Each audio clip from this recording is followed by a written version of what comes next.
Hey everyone, and welcome back. We're about to take a deep dive into a classic, The Millionaire Next Door. We're going to uncover those secrets of how everyday millionaires, the ones who built their wealth and didn't just inherit a fortune, how they did it. What I think is so interesting about this book is that it really changes how we think about millionaires, right? It's not all yachts and champagne. Right. It's really about, these surprising habits, the mindsets that can pave the way to building wealth. Exactly. I mean, because we all picture millionaires living in these huge mansions with designer clothes coming out their ears, right? But the millionaire next door paints a totally different picture. Like, remember that time that reporter asked if the millionaire market was dying after the economy took a hit? They just assumed that all millionaires were totally tied up in risky assets. Yeah. And the book really challenges that assumption head on. Most millionaires are actually very focused on what they can control, like their businesses or private investments. Yeah. They're not out there gambling everything on the stock market. So then tell me about this. The book talks about this typical millionaire couple, Ms. T and her husband. Okay, so instead of rocking a Rolex and driving a Ferrari, they're wearing Timex and Seiko watches. They buy their clothes at Dillard's and J.C. Penney. I mean, come on, that sounds pretty relatable. Right. It's almost like, dare I say it, boring? And that's the whole point. Right. Outward appearances can be really deceiving. The book emphasizes that living below your means, well, that's a cornerstone principle when it comes to building wealth. It really makes you think, like, how do you measure up? The book actually gives you this concept of like an expected net worth you should have based on things like your age and income. Yeah. So it's kind of a cool way to see where you stand. And they have the super simple formula too. So it's basically take your age, multiply it by your annual income, and then you just divide that number by 10. That resulting number, that's your expected net worth. So let's say you go through this whole calculation and your net worth is actually way higher than what's expected based on your age and income. Well, then, my friend, you are what the book calls a PAW, a prodigious accumulator of wealth. Yeah. But then on the other side of that coin, you've got your UAWs, your under accumulators of wealth. Those are the people who are kind of lagging behind, right? Yeah, and they actually use these great examples from the book. Like there's Mr. Richards, he owns a mobile home park. And then there's James Ford, who's a lawyer. So same age, similar income levels. But Mr. Richards, the mobile home park owner, he's a PAW. He's got over $1 million to his name. And then you look at James, and he's barely even a quarter of that. Wow. Okay, so that's kind of a wake-up call right there. It's not always about how much money you're actually making, but how you're managing what you do have. 100%. And, one of the threads that we see again and again with these people who've managed to build wealth, frugality. You mean like being careful with your money, which, let's be honest, it's not exactly the most glamorous concept. It's true. But it gets interesting. So the book tells this story about these decamillionaires. So we're talking folks with $10 million or more, and they're all gathered for these interviews. So of course the researchers, they pull out all the stops, gourmet food, vintage wines, the works. Fancy. Right. But you want to know what these super wealthy people preferred. What? Scotch and Budweiser. No way. They weren't tempted by all the fancy stuff. Nope. Which just goes to show being frugal, it's not about, depriving yourself. It's about being intentional with your spending. And get this, the authors contrast that little story with two other examples. Johnny Lucas, a hardworking business owner who lives modestly, with this high spending athlete. So both of them, you could say they're millionaires. Right.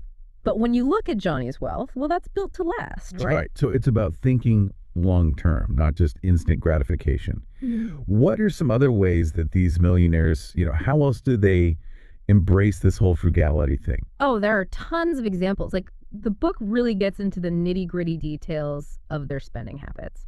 Okay, you ready for this? Hit me. The average millionaire spends less than $400 on a suit. Less than $235 on a watch. And that's true for all millionaires, even the ones who inherit it. Seriously? Less than $400 for a suit?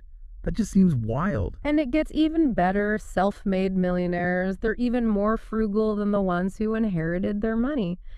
It really just goes to show you that building wealth is about making these really conscious choices with your money, no matter where you're starting from. So it's not about penny pinching. It's like a whole different way of thinking about your money. It really is a mindset shift. Yeah, it Okay. really is. And this mindset shift, it becomes even more obvious when you start looking at how millionaires approach things like planning and budgeting. Like they're not just winging it. That's so funny you should say that because the book actually talks about this. They contrast these two really different approaches to managing money. So first you've got Mrs. Rule. She's this super disciplined auctioneer, tracks every penny. And then on the other hand, you've got Robert and Judy, high income couple, but shockingly low net worth. Yeah, and that's a perfect example, right? Millionaires, they place a huge premium on tracking their spending. They're not just throwing money around. You know what surprised me? The book talks about this credit card survey. And guess what? MasterCard and Sears cards were more popular among millionaires than those fancy platinum cards. Like, who knew? Yeah, it's a good reminder that just because you have access to credit, it doesn't equal wealth, right?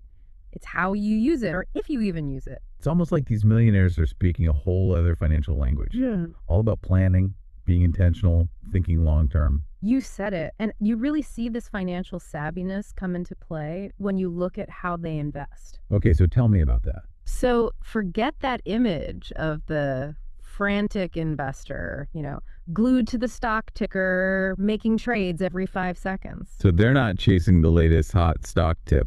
Not even a little bit. The book actually found that a majority of millionaires hold their investments for, get this, over 6 years. Wow. They are not playing the short game. They're in it for the long haul. So they must really do their research then, right? Informed decisions, that's key. You got it.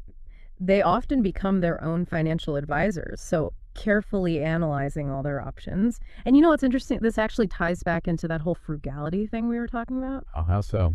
So by minimizing their realized income, which is basically the money they have to pay taxes on, they can actually keep a lot more of their wealth working for them. Okay, that makes sense. So they're not just building wealth, they're protecting it too. Speaking of which, I have to bring this up because this just blew my mind. The book actually says that most millionaires, they didn't get a big inheritance. Really makes you think about that whole born with a silver spoon idea, huh? Totally. It's more about hard work and smart choices.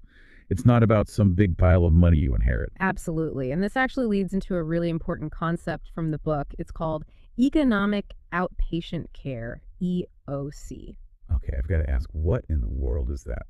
So it's basically the financial support that parents give to their adult children. Okay. And while it often comes from a good place, the book really asks these interesting questions about, are there downsides? Okay, I'm intrigued. What kind of downsides are we talking about here? Well, so for example, they talk about Mary and Lamar, and they get these regular financial gifts from Mary's mother, but they end up using the money for luxury cars. No. Right. So instead of building their own wealth, they're kind of stuck in this cycle of dependency. It's such a good point. So even with this extra financial help, their own wealth building skills aren't developing. You got it. And it can get even, I guess you could say, more complicated when parents, really go above and beyond to support their kids, even as adults. Like the book talks about this woman, Miss BPF. Her parents, they did everything. They financed everything, rent-free home, even a huge annual allowance. Wow, you'd think with all that, she'd be like, a business superstar by now. Right. But that's the thing, that wasn't the case at all. So even with all this generosity, she still wasn't financially independent. It's like a cautionary tale, right? That sometimes too much support can actually backfire. It makes you wonder if EOC, like you said, can be a bad thing sometimes. How do you raise kids to be financially responsible? Especially like in today's world, it's so easy to just want everything instantly. That is such a crucial question. And the good news is the Millionaire Next Door has some really good advice. Like the authors lay out 9 key guidelines for parents who want to raise financially responsible kids. 9 guidelines. Okay, we got to unpack these. Yeah, 9 guidelines. And they're all about teaching kids to have good money habits, building those strong values. Like one of them is all about this idea of modeling frugality, right? Kids watch their parents. So if you're always spending money on yourself, chances are they'll do the same thing. So it's like leading by example, right? Not just telling your kids to save their allowance, but actually showing them what that looks like in your own life. Exactly. And it's not even about, never spending money. It's more about being mindful and teaching your kids to value experiences over just buying a bunch of stuff. That makes sense. So, what's another one of these guidelines that really stood out to you? Well, this one might surprise you. They talk about delaying inheritance. Delaying, you mean like not giving your kids money right away, even after? Right, even after you're gone. I know it seems kind of counterintuitive, right? Yeah. But they make this argument that getting a huge inheritance too early can actually be a bad thing, that it can make a young person less ambitious, less driven. Huh. I never thought about it that way. Yeah, it's interesting, right? Like they give this example of Dr. North, and he decided that he wouldn't actually give his kids their inheritance until they were at least 40 years old. Wow, 40. That's a long time to wait. It is. But he wanted to make sure that his wealth didn't like mess with their work ethic, that they make their own way in the world. I love that. It's not about just handing your kids a comfortable life.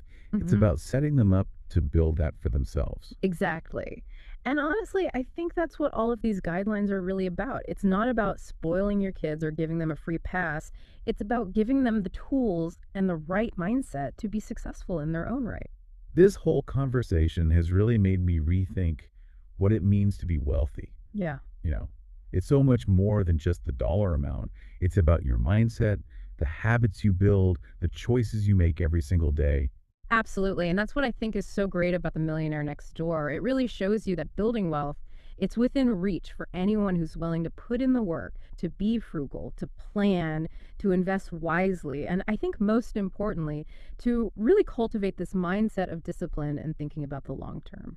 It's not about winning quickly, it's about playing the long game. Exactly. And building a life where you're financially secure, you're independent, one step at a time. And the best part is, it's never too late to get started. Wherever you're at right now with your finances, you can always make changes that will make your future brighter. So true. As we start to wrap up our deep dive into the Millionaire Next Door, what's the biggest takeaway you hope our listeners are walking away with today? I hope they realize that the path to building wealth, it's open to anyone. It doesn't matter about luck or some inheritance or even being in the right business. It's about making smart choices, being in control of your money, and always keeping your eye on those long-term goals. It's been an amazing conversation. If you could leave our listeners with just one question to think about, what would it be? That's a tough one. Okay, how about this? If you could instantly have all the same habits and the mindset of a millionaire, but not actually have their money, would you do it? Wow, that's a really good one. It really makes you think about what really matters at the end of the day. Right. It's not just about reaching some magic number in your bank account. It's about how you live your life, how you think about money. Absolutely. Well, on that note, thank you so much for joining us for this deep dive. I hope you all found it as insightful and empowering as I did. Remember, building a solid financial future starts with a single step. And I think the knowledge we've explored today is a really valuable tool to have in your toolbox. Until next time.